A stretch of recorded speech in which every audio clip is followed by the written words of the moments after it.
kemudian diikuti, anak-anaknya diikuti, maka itulah target-target kita akan berhasil membentuk sebuah peradaban baru, norma baru, dan kita akan selamat dari pandemi. Ini adalah inti dari pertemuan siang hari ini, Ibu. Jadi itulah karena Ibu punya kekuatan ya, Ibu bisa menasehati anggota keluarganya.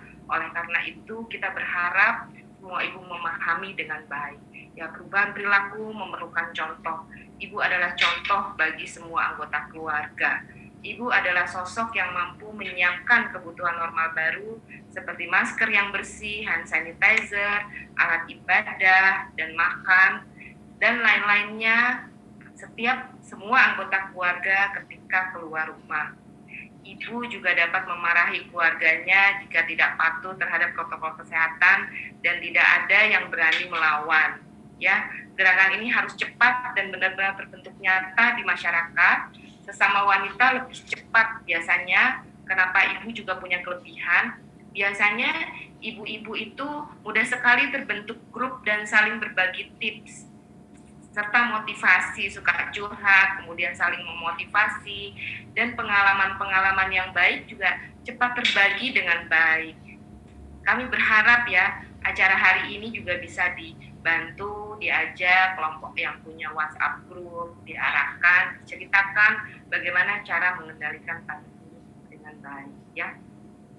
Kemudian ini yang luar biasa dari peran ibu, yaitu dapat mencegah kematian dan dapat melakukan isolasi mandiri. Ini adalah data tanggal 5 September juga. Jadi ini presentasi saya tanggal 5 September. Saya belum sempat mengupdate ya, mohon maaf. Tapi datanya hampir, polanya hampir sama, jumlahnya saja sudah berbeda. Ini adalah tingkat kematian harian ya di dunia. Kalau kita lihat angka kasusnya tuh naik terus kan, tinggi sekali ya. Kemudian ini angka kematiannya. Nah, kalau dari angka persentasi kasus yang ada dan jumlah kematian yang segini-segini aja, persentasinya itu menurun, Bu. Kalau kita lihat ini active case sebanyak 7 juta, ya. 7 juta, dari 7 juta ini ternyata yang memiliki kasus serius hanya 1%, Ibu. Hanya 1%. 99% ini sembuh sendiri. Jadi sebagian besar yang terinfeksi COVID sebenarnya dalam kondisi baik-baik saja. Siapakah yang 1%? Nanti kita jelaskan selanjutnya. Kemudian dari kasus yang telah selesai, Ibu-Ibu, di sini angka kematiannya 4%, kemudian yang sudah sembuh 96%. Kenapa angka kematiannya 4%? Karena pada awal ini kita masih gelap gitu. Bagaimana cara mengendalikan ini masih tidak belum jernih. Jadi di awal kematian tinggi sekali. Jadi sempat kematian waktu itu di Indonesia sempat 10 ya, 10% koma gitu. Kemudian sekarang menurun di Indonesia sekarang juga sudah 4%, bahkan di bawah ya sedikit lah 4,1 kalau nggak salah dari rata-rata dunia. Ini juga sudah turun karena alhamdulillah berkat Zoom meeting ini pengalaman praktek kedokteran di berbagai negara yang berhasil cepat sekali nyampe ke Indonesia, ke dokter-dokter Indonesia. Jadi dokter-dokter Indonesia cepat mengambil terobosan-terobosan juga sama bagaimana cara mengendalikan pandemi yang baik. Untuk itu adalah penting buat kita semua juga mengerti gitu ya. Jadi semua sesuai dengan perannya harus mengetahui COVID ini dengan baik ya.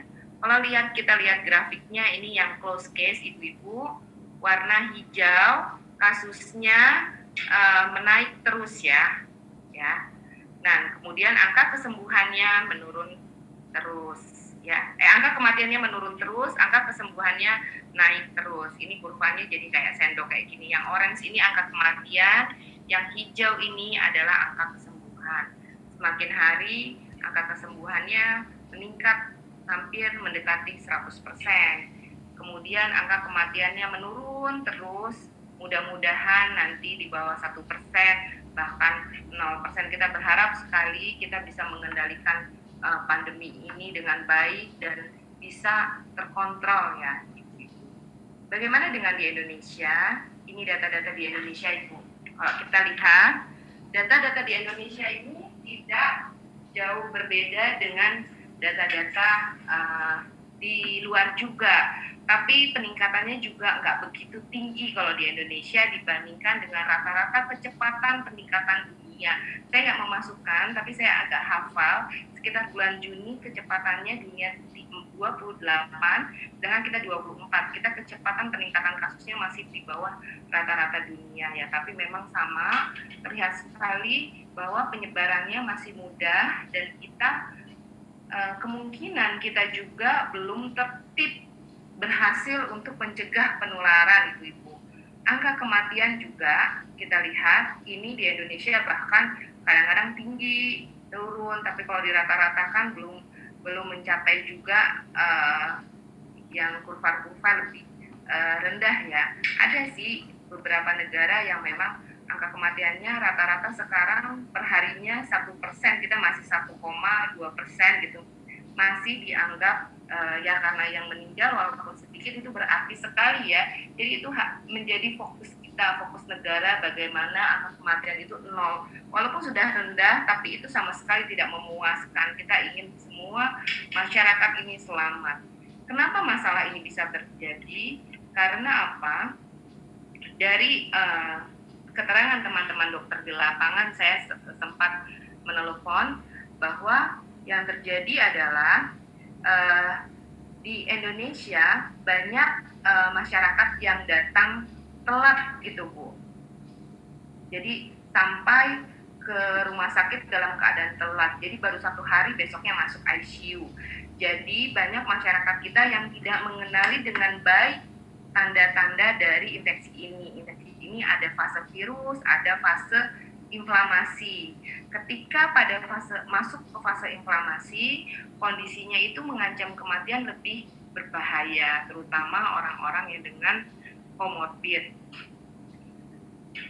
Jadi penting sekali buat kita memahami dengan benar tanda-tandanya itu.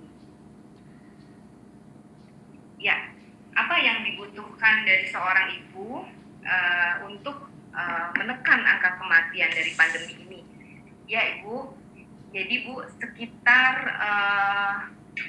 bulan April ya, pertengahan April saya ingat sekali waktu itu ada pengumuman dari WHO bahwa WHO sudah menyarankan pengendalian pandemi tanpa lockdown ya. Itu menarik sekali. Kenapa? Karena memang karakteristik virus itu sudah mulai dikenali dengan baik gitu. Dikenali dengan baik bagaimana? Bahwa ternyata yang menyebabkan kematian itu 99%, ini saya ada datanya ya. Nah, 99% itu dialami oleh orang-orang yang mempunyai penyakit kronis ya, yang kita sebut dengan kelompok rentan. Ada yang diabetes mellitus, sakit jantung, masalah paru-paru kronis, hipertensi, dan kanker. Hanya 0,9%. Jadi kalau dilihat 1%, di bawah 1% ya, yang meninggal dia tidak ada masalah kesehatan. Dan ini diduga waktu awal-awal ya, karena waktu awal-awal banyak sekali yang stres. Karena stres imunitas menurun, akhirnya dia juga tidak bisa selamat. Jadi mayoritas adalah kelompok orang-orang yang kelompok rentan. Jadi maksudnya gimana? Maksudnya pandemi ini berdampak berat bagi kesehatan hanya untuk kelompok tertentu, ya, hanya untuk kelompok rentan. Sedangkan orang muda yang sehat tidak memiliki dampak kesehatan yang berat, ya. Bahkan banyak yang terinfeksi pun tidak bergejala. Jadi mayoritas tidak bergejala, tidak memiliki dampak kesehatan yang berat. Tetapi ketika kita tidak bisa mengendalikan pandemi ini secara proporsional, akhirnya orang muda orang sehat yang seharusnya tidak mempunyai dampak serius di pandemi dampaknya melebar. Karena apa? Karena pukulan ekonomi yang berat. Ini terjadi, Ibu. Jadi saya sempat telepon teman-teman saya di daerah, bagaimana penanganan COVID di sana. Dia bercerita bahwa ada pasiennya, memang kebanyakan di kita ini pekerja harian ya, bahwa ada pasiennya, dia muda, kemudian dia nggak punya penyakit, tapi karena dia stres, dia tidak punya uang, hanya disuruh isolasi mandiri ya, kemudian akhirnya kondisinya memburuk, akhirnya dirawat, bahkan sempat masuk ICU, penyembuhannya lama, lebih dari 3 minggu, yang mestinya dia 2 minggu saja sudah selesai dan baik-baik saja, karena stres ya. Jadi masalah ekonomi dampaknya juga bisa ke kesehatan ya. Jadi kita harus belajar dari yang berhasil, bagaimana bisa beraktivitas namun dapat aman dan tidak terinfeksi virus. Karena kalau tidak bekerja, tidak ada penghasilan, akhirnya stres, imunitas menurun, mudah sakit, akhirnya kita berhadapan lagi dengan ancaman kesehatan. Itulah pentingnya kita belajar bagaimana terhindar, supaya kita juga terhindar dari dampak yang lain, supaya orang sehat, orang muda, orang sehat itu bisa aman. Oke Bu, nah ini saya belum masukkan ya, saya mau menjelaskan lagi sebuah kabar gembira, bahwa dari 100% kasus, 96% kasus itu bahkan tidak memerlukan perawatan ya. Hanya 4%, ini data dunia ya, data Indonesia ini kita lebih sensitif lagi ya, lebih baik sebenarnya kita merawat lebih dari 15% yang terinfeksi gitu. Batasan WHO 15% yang terinfeksi dirawat, tapi kalau kita lebih dari itu, bahkan kita menyiapkan fasilitas isolasi mandiri buat masyarakat. Jadi negara kita sangat konsen sekali, standar-standarnya tinggi sekali terhadap pasien-pasien dalam menangani COVID ini. 96% tidak, dalam suatu jurnal disebutkan tidak membutuhkan perawatan khusus ya. Kemudian 4% yang membutuhkan bantuan oksigen sampai ventilator ya, pakai ventilator. Ibu pasti sudah kenal masalah ventilator. Sekarang informasi kesehatan cepat sekali beredar sehingga semua sudah mengenal akrab gitu istilah-istilah venti ya, pakai venti gitu, masuk ICU ya. Jadi ada 4% yang memakai bantuan oksigen sampai ventilator ya.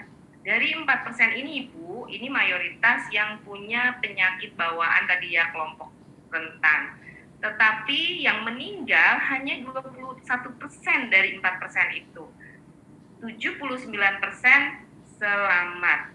Jadi artinya apa? Saat ini adalah kabar gembira bahwa ada banyak pasien HIV yang terkena COVID pun selamat. Pasien kanker yang terkena COVID pun selamat. Pasien diabetes terkena COVID selamat. Kardiovaskuler dan lain-lain selamat ya. Hanya 1/4 ya.